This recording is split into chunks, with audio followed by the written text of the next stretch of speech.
Hello student, how are you? Hope you are fine. Today we will start the topic resources planning. Resources planning. India has a numerous diverse resources. बहुत से diverse resources है India में. ठीक है, कुछ reason ऐसे हैं जो रिसोर्सेज से भरे हुए हैं, रिच रिसोर्सेज है वहाँ पे, और कुछ रीजन ऐसे हैं जहाँ पे रिसोर्सेज की बहुत कमी है. रीजन कुछ ऐसे हैं जो सेल्फ सफिशिएंट है रिसोर्सेज पे, उसकी कोई कमी आती ही नहीं है, और कुछ रीजन ऐसे हैं जहाँ पे बहुत ज़्यादा शॉर्टेज है रिसोर्सेज का. तो इस कारण इंडिया में रिसोर्सेज प्लानिंग की बहुत ज़्यादा जरूरी है, क्योंकि रिसोर्सेज प्लानिंग के बिना इंडिया अपने रिसोर्सेज का, इस डाइवर्स रिसोर्सेज का अच्छे से इस्तेमाल नहीं कर सकता. बहुत से ऐसे रीजन हैं जैसे कि झारखंड, एमपी, छत्तीसगढ़, जहाँ पे कोल और मिनरल्स की भरपूर मात्रा है. ठीक है, और कुछ ऐसे जगह हैं जैसे कि अरुणाचल प्रदेश, जहाँ पर वाटर रिसोर्सेज बहुत ज़्यादा है पर वहाँ इंफ्रास्ट्रक्चर कम है. कुछ जगह ऐसी है जैसे कि राजस्थान, जहाँ पे सोलर एनर्जी, विंड एनर्जी की रिसोर्सेज की भरमार है पर वहाँ पे भी वाटर रिसोर्सेज की कमी है. लद्दाख, इंडिया का ऐसा देश, इंडिया का ऐसा राज्य अब यूनियन टेरिटरी बन गया है जो इंडिया के बहुत सी जगहों से छुपा हुआ है. वो नॉर्थ का पार्ट है जो अभी आजकल हमारे को न्यूज़ में भी बहुत सुनने को मिल रहा है लद्दाख के बारे में. तो वहाँ पे भी न्यूमरस रिसोर्सेज है, जैसे कि वो कल्चर हेरिटेज से भरा हुआ है, वहाँ वाटर रिसोर्सेज की पर कमी है और इंफ्रास्ट्रक्चर भी कमी है. तो इन सारी विभिन्न प्रकार के रिसोर्सेज के कारण ही आज हम रिसोर्सेज प्लानिंग के बारे में पढ़ेंगे, किस तरह से बैलेंस्ड रिसोर्सेज के द्वारा इंडिया नेशनल लेवल पे, लोकल लेवल पे, रीजनल लेवल पे और स्टेट लेवल पे भी रिसोर्सेज को प्लान कर रहा है, और उसी के बारे में हम आज की क्लास करेंगे. तो स्टूडेंट चलते हैं अपनी क्लास में. Resources planning in India. अब हम देख लेते हैं कि इंडिया में किस तरीके से रिसोर्सेज प्लानिंग की गई है. रिसोर्सेज प्लानिंग एक कॉम्प्लेक्स प्रोसेस है, ठीक है, जिसके लिए कुछ स्टेप्स उठाने पड़ते हैं. सबसे पहला है कि हमको आइडेंटिफाई करना पड़ता है कि कंट्री के कौन कौन सी रीजन में रिसोर्सेज पाए जाते हैं. उसका प्रॉपर सर्वे होना चाहिए, मैपिंग होना चाहिए, उनकी क्वालिटी कैसी है, क्वांटिटी कैसी है, इस सब का एस्टिमेशन करके सारे मेज़रमेंट होना चाहिए सारे रिसोर्सेज का. ओके. तो और सेकंड स्टेप, अब सबसे पहले इन सब के करने के बाद सेकंड स्टेप है कि प्लानिंग स्ट्रक्चर इंडोर्स करना चाहिए, proper technology, skill, institutional setup, implementation of resources development plans, ये सारी चीज़ें सेकंड स्टेप में होनी चाहिए. और थर्ड स्टेप है कि जो रिसोर्सेज डेवलपमेंट हुआ है स्टेट में, उसको नेशनल डेवलपमेंट प्लान के साथ मैच करना चाहिए. तो ये जो 3 इम्पॉर्टेंट पॉइंट्स थे, ये थे resources planning of India. India में इस तरीके से रिसोर्सेज प्लानिंग होती है. ठीक है, अब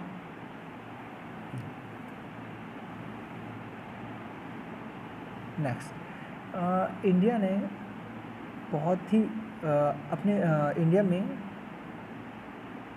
कंसंट्रेटेड एफर्ट लगाया है रिसोर्सेज प्लानिंग के गोल्स को अचीव करने के लिए, और इंडिपेंडेंस के बाद ही उन्होंने फर्स्ट 5 ईयर प्लान में रिसोर्सेज प्लानिंग को इम्पिल कर दिया था इंडिया में. ओके, रिसोर्सेज अवेलेबिलिटी बहुत ज़्यादा ज़रूरी है किसी भी रीजन के डेवलपमेंट को करने के लिए. जितना ज़्यादा रिसोर्सेज होगा उतना ज़्यादा डेवलपमेंट हो सकता है उस रीजन में, पर अवेलेबिलिटी ऑफ रिसोर्सेज के साथ साथ कुछ करस्पॉन्डिंग चेंज भी होने चाहिए, जैसे टेक्नोलॉजी, इंस्टीट्यूशन, ये जो है डेवलपमेंट करने के लिए भी बहुत ज़्यादा ज़रूरी है. अगर ये एक अब्सेंस रहा उस रीजन में तो डेवलपमेंट उतना नहीं हो पाएगा जितना होना चाहिए, या तो फिर नहीं हो पाएगा. हमारे कंट्री में ही ऐसे बहुत से रीज़न हैं जहाँ पे रिच रिसोर्सेज है पर वो इकोनॉमिकली बैकवर्ड रीजन्स हैं. ठीक है, और इसके अपोजिट हम ऐसे रीज़न भी इंडिया में देख सकते हैं जहाँ पे रिसोर्सेज तो बिल्कुल भी नहीं है पर वो इकोनॉमिकली डेवलप्ड है। ओके स्टूडेंट, ये सारी चीज़ें हमें इतिहास के द्वारा पता चलती है। जैसे हिस्ट्री से हमको पता चलता है कि कॉलोनाइजेशन जब आया था, जो फॉरेन इन्वेडर थे उनका मुख्य कारण यही था कि इंडिया से जितना हो सके रिसोर्सेस को ले जाना, वही उनका मेन अट्रैक्शन था जिन्होंने उनको यहाँ खींच करके लेकर आए। पर उनके पास जो higher level of technology development था, जिसने कॉलोनाइजिंग जो कंट्रीज़ थी उनको हेल्प किया कि वो रिसोर्सेज को एक्सप्लॉइट करें और अपने रीजन में जाके इस्टेब्लिश कर सकें, और वे जो कॉलोनी स्थापित किए थे वो सुपरमेसी बन गए क्योंकि उनके पास हायर टेक्नोलॉजी थी जिन्होंने उनको डेवलप किया। देयरफॉर इसलिए हम कह सकते हैं कि रिसोर्सेज कंट्रीब्यूशन जो है वो तभी डेवलप हो सकता है जब प्रॉपर एप्रोप्रिएट टेक्नोलॉजी डेवलपमेंट हो, इंस्टीट्यूशनल चेंज हो। ये सारी चीज़ें ही किसी रीजन को डेवलप कर सकती है। मतलब रिसोर्सेज के साथ साथ उनके पास प्रॉपर टेक्नोलॉजी होनी चाहिए, इंस्टीट्यूशनल चेंज होना चाहिए, तभी वो डेवलप कर पाएगी। इंडिया ने यही एक्सपीरियंस किया कॉलोनियल फेजेस में, और इसी कारण जो डेवलपमेंट है, जनरल रिसोर्सेज डेवलपमेंट है,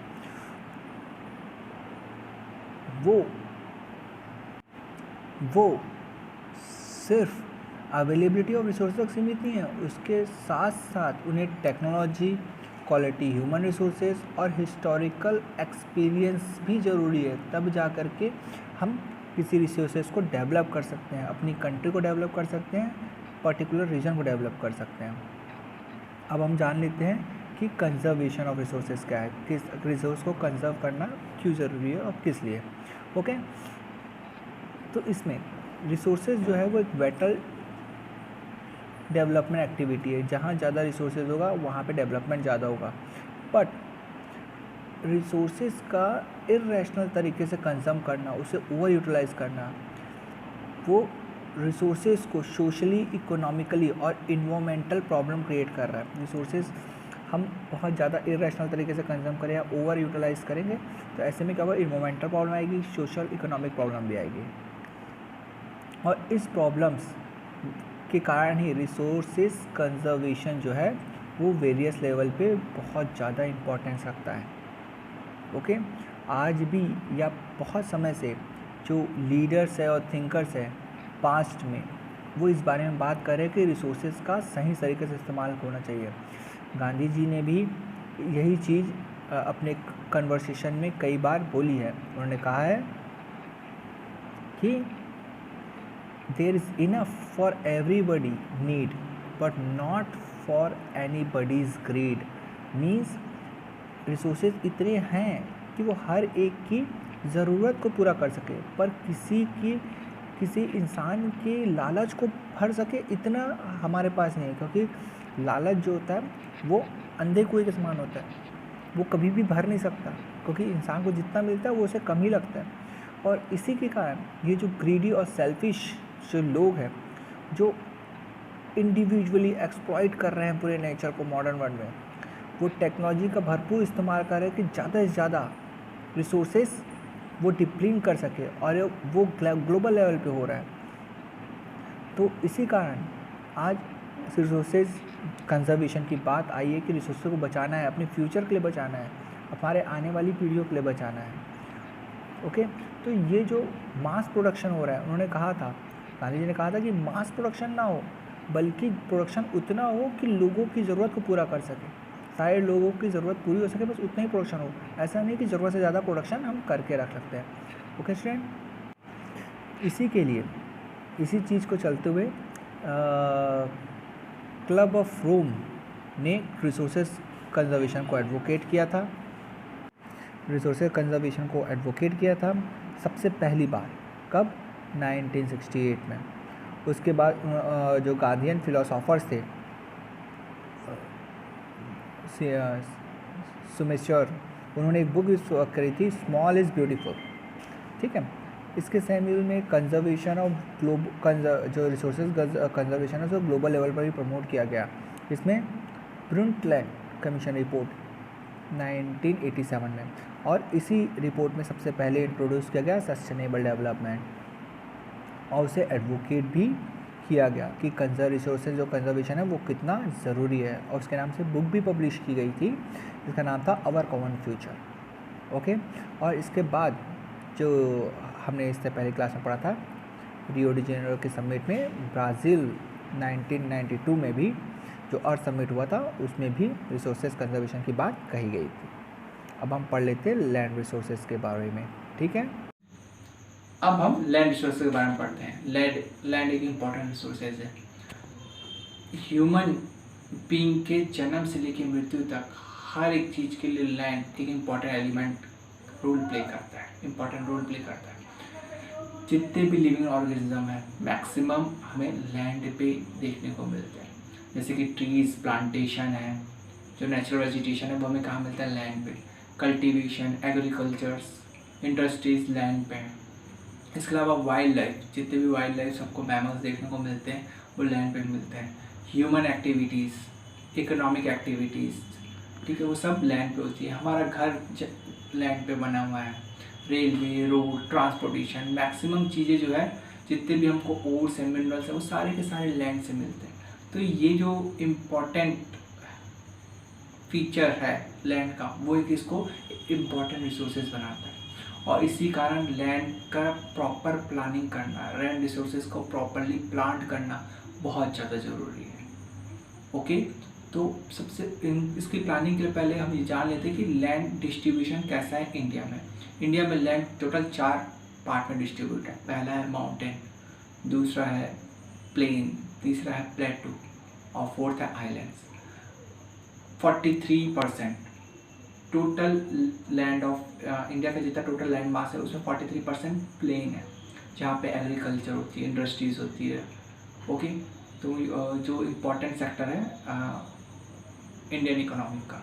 इसके अलावा 30% माउंटेन है। जो माउंटेन जो है वो इम्पॉर्टेंट फीचर्स रखता है इंडिया में, क्योंकि मैक्सिमम जो बड़ी नदियाँ हैं जैसे गंगा, यमुना, ब्रह्मपुत्र, इंडस रिवर और भी बहुत सी जो नॉर्दर्न रिवर्स हैं वो सब माउंटेन से आती है। तो एक रिवर ड्रेनेज जो सिस्टम है वो माउंटेन के कारण है। इसी कारण इंडिया की जो प्लेन है वो बहुत ज़्यादा फर्टाइल है। इसके अलावा माउंटेन टूरिस्ट और इकोलॉजिकल बैलेंस बनाता है। लास्ट जो 27% जो है वो लैंड मास है वो प्लेटूज का है। प्लेटू रिच सोर्स है मिनरल्स का, जितने भी कोल है, आयरन है और भी जितने भी मिनरल्स हैं वो सब हमें प्लेटूज से मिलते हैं। इसके अलावा फॉरेस्ट जो है मैक्सिमम वो प्लेटूज पे है। तो इस तरह से लैंड डिस्ट्रीब्यूशन इंडिया का है। आइए हम लैंड यूटिलाइजेशन जान लेते हैं। तो आइए जान लेते हैं कि लैंड यूटिलाइजेशन इंडिया में कैसा है। तो लैंड जो रिसोर्सेज है वो फॉलोइंग पर्पस के लिए यूटिलाइज होता है। सबसे पहला है फॉरेस्ट, ठीक है। दूसरा है जो ऐसे लैंड जो कल्टीवेशन के लिए अवेलेबल नहीं है, उसमें ऐसे बैरन लैंड और वेस्ट लैंड। और जो लैंड है नॉन एग्रीकल्चर यूज़ के लिए आता है, जिसमें बिल्डिंग, रोड और फैक्ट्रीज बनती है, ठीक है। थर्ड है अदर अनकल्टिवेटेड लैंड। इसके अलावा भी कुछ अनकल्टिवेटेड लैंड है जो कि यूज़ होते हैं, जहाँ पे पास्टोरलिस्ट लोग, जो चरवाहे लोग हैं, वो अपने कैटल्सों को ग्रेज करते हैं, ग्रेजिंग लैंड कहते हैं इसे। इसके अलावा लैंड कुछ मिसलेनियस टाइप ऑफ ट्रीज़ और क्रॉप्स जो उगाते हैं, जहाँ पे पेड़ पौधे लगे हुए हैं जिसको उगाया नहीं गया लेकिन अपने आप उग गए, ऐसे लैंड, ठीक है। इसके अलावा कल्टिवेबल वेस्ट लैंड, ऐसे लैंड को 5 साल से ज़्यादा हो गया है जहाँ पे एग्रीकल्चर नहीं की गई है, ऐसे लैंड भी इंडिया में बहुत है। फोर्थ है फॉलो लैंड, ठीक है। फॉलो लैंड में जो आते हैं, पहला करंट फॉलो लैंड, ठीक है। ऐसे लैंड जहाँ पे साल भर में एक बार खेती हुई है। और अदर लैंड ऐसे है जहाँ पे 1 से 5 साल तक खेती नहीं की गई है, मतलब इस पर भी 5 साल कंप्लीट नहीं हुआ है, यहाँ खेती की हुई है, ठीक है। तो इसके अलावा आता है नेट सो लैंड, ये वो लैंड है जहाँ पे खेती होती है, ठीक है। इसे ग्रॉस क्रॉप एरिया भी कहा जाता है। यहाँ पे साल में 1 से 2 बार खेती की जाती है। तो इस तरह का जो लैंड यूटिलाइजेशन इंडिया में है। अब हम जान लेते हैं कि लैंड जो यूज़ पैटर्न है इंडिया में वो कैसा है। Okay, land use pattern India. जो लैंड का यूज़ है वो दो तरीके से होता है, एक तो फिज़िकली फैक्टर है और दूसरा ह्यूमन फैक्टर। फिज़िकली फैक्टर में आता है टोपोग्राफी, क्लाइमेट, सॉइल टाइप, और ह्यूमन फैक्टर में आता है population, density, technology, capacity and culture and tradition.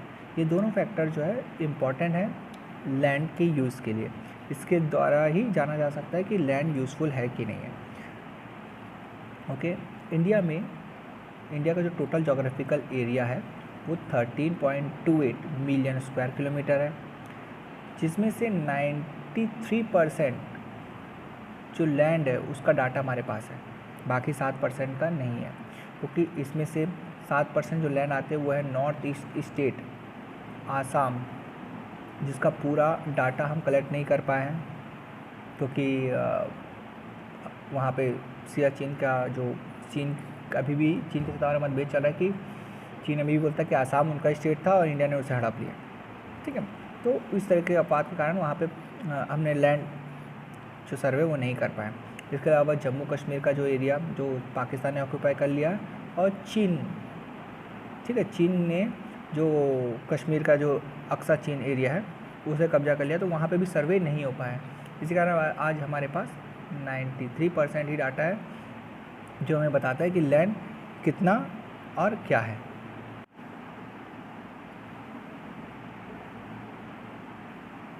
Okay, आप ये दोनों ग्राफ अच्छे से स्टडी कर लीजिएगा कि इसमें बताया गया कि कितने माउंटेन, प्लेन माउंटेन और प्लेटूज़ है इंडिया में। ठीक है, इसके अलावा आप ये भी पढ़ सकते हैं कि कितने लैंड एरिया है, मतलब कितने ये ग्राफ में आप देख सकते हैं कि फॉरेस्ट कितने, बैरन लैंड कितने, ये सारे स्पेसिफिक डाटा दिया गया है जिसको आप स्टडी कर सकते हैं। ओके, अब हम पढ़ते हैं कि कितने जो लैंड है वो किस तरह से यूज़ किया गया है। तो सबसे पहले हम देख लेते हैं कि लैंड अंडर परमानेंट पास्चुरेज, मतलब जिन्हें ग्रेजिंग के लिए इस्तेमाल किया जा रहा है वो धीरे धीरे डिक्रीज़ हो रहा है, क्योंकि huge number of cattle of population जो है वो लगातार फीड कर रही है पास्चुरल लैंड को, जिससे हम पास्चर जो लैंड है उसमें कमी आती जा रही है।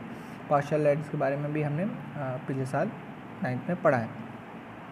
ओके, इसके अलावा जो करंट फ्लो लैंड्स हैं वो तो या तो पुअर क्वालिटी में है या फिर वहाँ पे कल्टीवेशन का कॉस्ट बहुत ज़्यादा हाई है। ओके, तो और ऐसे कुछ लैंड है जहाँ पे 3 सालों में सिर्फ 2 बार ही खेती की जा सकती है, और इन सारे लैंड को अगर नेट सॉइंग एरिया में, या नेट सॉइंग एरिया मतलब NSA में परसेंटेज में इंक्लूड कर दिया जाए, तो इंडिया का आउटकम जो आता है वो ये है कि 54% जो टोटल एरिया रिपोर्टिंग एरिया है उसमें हम सोइंग मतलब कल्टीवेशन कर रहे हैं। ओके, इसके अलावा जो पैटर्न है, नेट सोइंग पैटर्न्स है, वो भी अलग अलग है अलग अलग स्टेट में, मतलब कहीं पे ज़्यादा स्टेट में कहीं ज़्यादा एग्रीकल्चर होता है और कहीं पे बहुत कम। जैसे कि पंजाब हरियाणा है, वो 80% टोटल एरिया का 80% तो पंजाब हरियाणा ही यूज़ करते हैं। ठीक है, और ऐसे ही डिफरेंस आते आते सिर्फ 10% एरिया ही कल्टीवेशन में इस्तेमाल होता है अरुणाचल प्रदेश, मिज़ोरम, मणिपुर और अंडमान और निकोबार आइलैंड में। तो इस तरह का डिफरेंस हम देख सकते हैं नेट सोइंग एरिया में।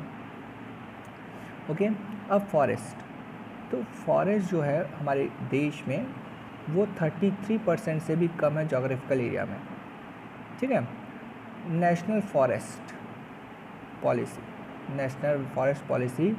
1952 में हमें कहा गया था कि जो इकोलॉजिकल बैलेंस बनाने के लिए फॉरेस्ट को मेंटेन करना बहुत ज़्यादा एसेंशियल है, ज़रूरी है, क्योंकि कई मिलियंस ऑफ पीपल्स की जो लाइवहुड है वो फॉरेस्ट पे डिपेंड होती है।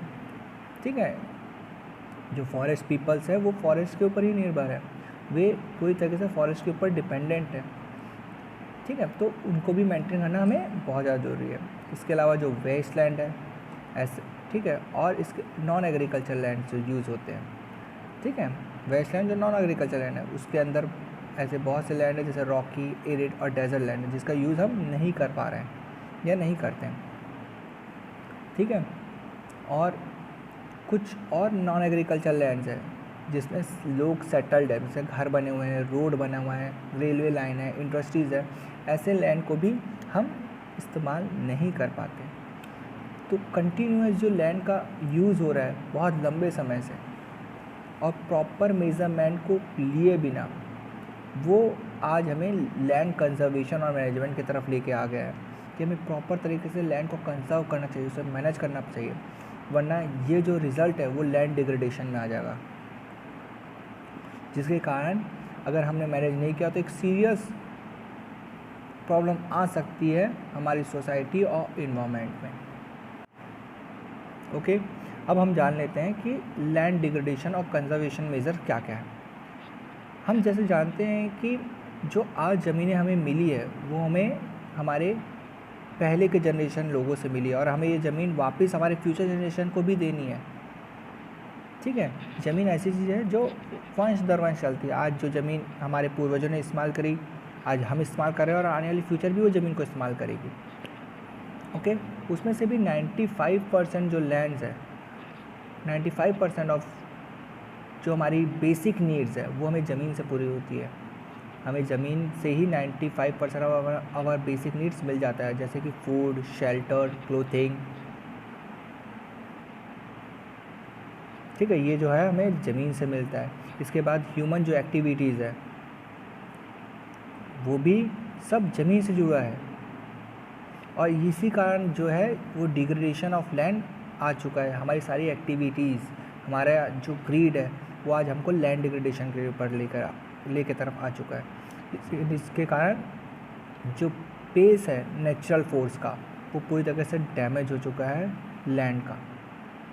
ठीक है, मैं आपको बता दूं कि प्रेजेंट में 130 million hectares of land degradation in India में 130 मिलियन जो हेक्टर है लैंड का वो पूरा डिग्रेड हो चुका है। Approximately 28% of the categories of forest degrade area and 56% of it waste indoor area in a rest is affected. Okay, saline alkaline deposits, some human activities such as deforestation and overgrazing, mining, quarrying and other contributions significant the land degradation. इसमें कहा है कि 80% जो land है forest degrade area से belong करता है और 56% जो है, ठीक है, वो सेलाइन और एल्कलाइन डिपॉजिट के कारण पूरा डिग्रेड हो चुका है। ह्यूमन की एक्टिविटी, उसने डिफॉरेस्टेशन किया, उसके उनके जानवरों के ओवरग्रेजिंग के कारण, माइनिंग के कारण, क्यूरिंग के कारण ये लैंड डिग्रेडेशन की प्रॉब्लम आज हमारे सामने आ गई है। ठीक है, ये ग्राफ दिया है कि किस तरीके से लैंड डिग्रेड हुआ है। ठीक है, इस ग्राफ को आप एक बार अच्छे से स्टडी कर लीजिएगा बुक में। ठीक है, माइनिंग साइट, जो अबेंडेंट माइनिंग साइट्स है वहाँ पे भरमार तरीके से खुदाई की जाती है, जिसके कारण बहुत ज़्यादा ज़मीनों को खोदा जाता है। बाद में यहाँ पे वो ज़मीन व्यर्थ चली जाती है, वहाँ पानी भर जाता है, ख़राब हो जाती है। खासकर झारखंड, छत्तीसगढ़, मध्य प्रदेश और उड़ीसा में माइनिंग के कारण बहुत सा जंगलों को काटा जाता है, डिफॉरेस्ट किया जाता है, जो मेन कारण है लैंड डिग्रेडेशन का। गुजरात, राजस्थान, मध्य प्रदेश, महाराष्ट्र में ओवरग्रेजिंग की समस्या के कारण वहाँ पे लैंड डिग्रेडेशन हो रहा है। ओके, और पंजाब, हरियाणा और उत्तर प्रदेश के कारण जहाँ पे अत्यधिक इरिगेशंस रिस्पॉन्सिबल है लैंड डिग्रेडेशन का, क्योंकि ज़्यादा जो पानी होता है वो लैंड को ज़्यादा मॉइस्चर कर देता है, उसकी जो फर्टिलिटी क्षमता है उसको कम कर देता है। इसी कारण वहाँ पे जो केमिकल्स इस्तेमाल होते हैं लैंड फर्टाइल करने के लिए वो उसको सैलिनिटी और एल्कलाइन जो है वो सॉइल को बना देते हैं, जिसके कारण लैंड डिग्रेड हो जाता है। कुछ मिनरल प्रोसेस हैं, ठीक है, कुछ मिनरल प्रोसेस भी है जो लैंड डिग्रेड करते हैं, जैसे लाइमस्टोन सीमेंट फैक्ट्री के लिए निकालना, ठीक है, सिलिकेट जो सोप स्टोन और कैरेमिक इंडस्ट्रीज़ के लिए निकालना, जिसके कारण ह्यूज क्वांटिटी इसको बनाते समय इंडस्ट्री से ह्यूज क्वांटिटी ऑफ डस्ट जो है वो एटमॉस्फेयर में फैल जाता है और जाके लैंड में बैठ जाता है, जिसके कारण लैंड डिग्रेडेशन होता है। ठीक है। ओके, और इनफर्टिलिटी ऑफ जो वाटर है, जिसमें वेस्टेज ऑफ जो वाटर निकलता है इंडस्ट्री से, वो भी जाके सेटल डाउन हो जाता है लैंड पे, जिसके कारण लैंड क्या हो रही है, बैरन हो रही है, वो बंजर होती जा रही है। जो इंडस्ट्रियल लिक्विड वेस्ट है, ओके, और मेजर, ये सारी जो इंडस्ट्रीज़ है वो मेजर सोर्स है वाटर पॉल्यूशन का और लैंड पॉल्यूशन का हमारी कंट्री के सभी जगहों पे। ओके, तो लैंड डिग्रेडेशन से बचाने के प्रॉब्लम को हम सॉल्व भी कर सकते हैं। ऐसे बहुत से तरीके हैं जिससे लैंड डिग्रेडेशन को रोका जा सकता है। लैंड डिग्रेडेशन को रोका जा सकता है, जैसे कि एफॉरेस्टेशन, जंगलों को लगाना, प्रॉपर मैनेजमेंट करना ग्रेजिंग को। ओके, इसके अलावा प्लांटेशन शेल्टर बेल्ट को मैनेज करना, कंट्रोल करना ओवर ग्रेजिंग को, stabilisation of sand dune and sand dune को रोकने के लिए क्या कर सकते हैं हम लोग, जगह जगह पर जहाँ पे सैंड, जैसे गुजरात राजस्थान का एरिया, वहाँ पे थोड़ी बस लगा सकते हैं, जिसके कारण जो लैंड डिग्रेडेशन है उसको चेक किया जा सकता है, उसे रोका भी जा सकता है। कहाँ पे, अराइड एरिया में। इसके अलावा प्रॉपर मैनेजमेंट ऑफ वेस्टलैंड भी होना ज़रूरी है, ताकि हम कंट्रोल कर सके माइनिंग एक्टिविटीज़ को, कि माइनिंग करनी तो कितनी करनी है, जितनी ज़रूरत है, जितनी ह्यूमन नीड है उतनी ही माइनिंग हो, प्रॉपर डिस्चार्ज हो, डिस्पोजेबल हो इंडस्ट्रियल वेस्ट का, और उसे प्रॉपर ट्रीटमेंट के साथ ही लैंड या वाटर पे डिग्रेड किया जाए, ताकि डिग्रेडेशन जो है वो बहुत कम हो सके, नुकसान कम हो सके, और सब अर्बन एरिया इस मुसीबत से बच सके। Okay student.